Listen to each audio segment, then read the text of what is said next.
domestic supply in the importer, and that combination will reduce imports to the same level that exports were reduced in the export country. And again, the difference between the new higher world price and the lower domestic price in the export country, that difference will be the export tax itself. Okay, so lots of stuff going on there. But notice that when we're working with a large country, regardless of what the trade policy might be, as long as we can figure out what is happening to the price in the country that's imposing the trade policy, whether it's a tariff, whether it's an import quota, whether it's an export subsidy, an export tax, or any other weird thing that we might have, we can just figure out what that does to domestic supply and demand, figure out what that means for exports or imports. We know the world has to balance, so that tells us what's going to happen in the other side of the equation. So here we see that the world price rose and the domestic price fell.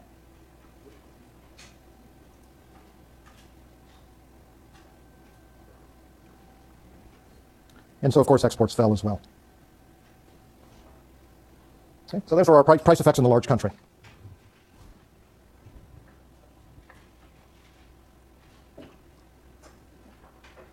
Now we can think about the welfare effects. With the welfare effects, oh my goodness,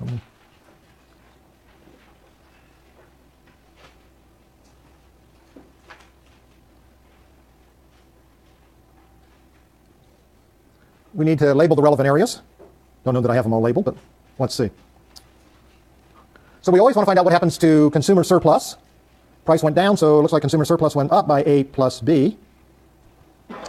And producers, price went down, so they're worse off.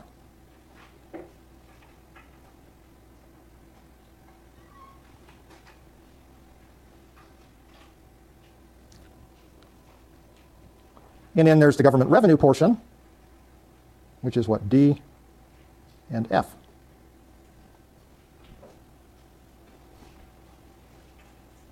So the net effect looks to be minus C, minus E, plus D, plus, no D, you're right, okay. Plus F. F is the terms of trade.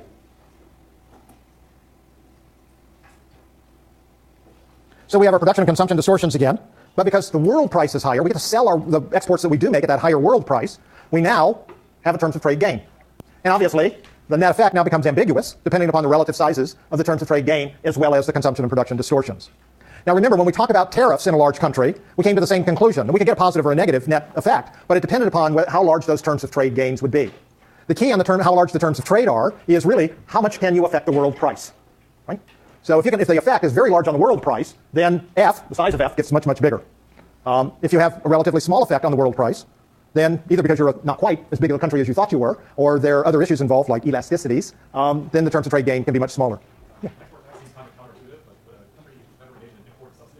Yes, actually, yeah. Well, again, where an export tax has been primarily used is in countries that, well, there's sort of two examples two cases where most of the examples are. The first case is in primary product producers. OPEC uses export taxes, right?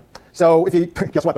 If they operate as a cartel, they're also a large country. So they can extract the terms of trade gain. They don't really care about the producer losses, consumer gain types of things. I mean, their exports compared to their domestic consumption for most of the countries are really huge, but they can have a huge impact in terms of the terms of trade.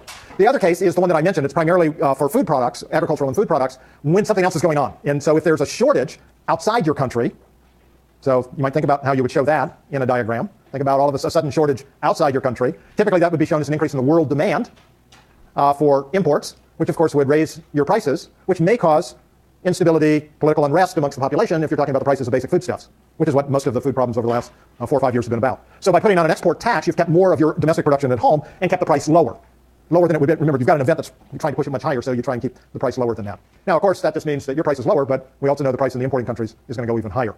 So it creates all sorts of problems in trade negotiations and trade relationships because of that. Oh. Yes. Well, the case, so what can anybody think of a case for an import subsidy? I'm sorry? Well, yeah, I mean, presumably it would be the production because in order to produce something, you need more of input, for instance. And if you have that production, you might have more intellectual benefits, which can give you one way of doing that. But import subsidies have been used in a couple of cases. So the question is, will an import subsidy raise the price of the import or lower the price of the import?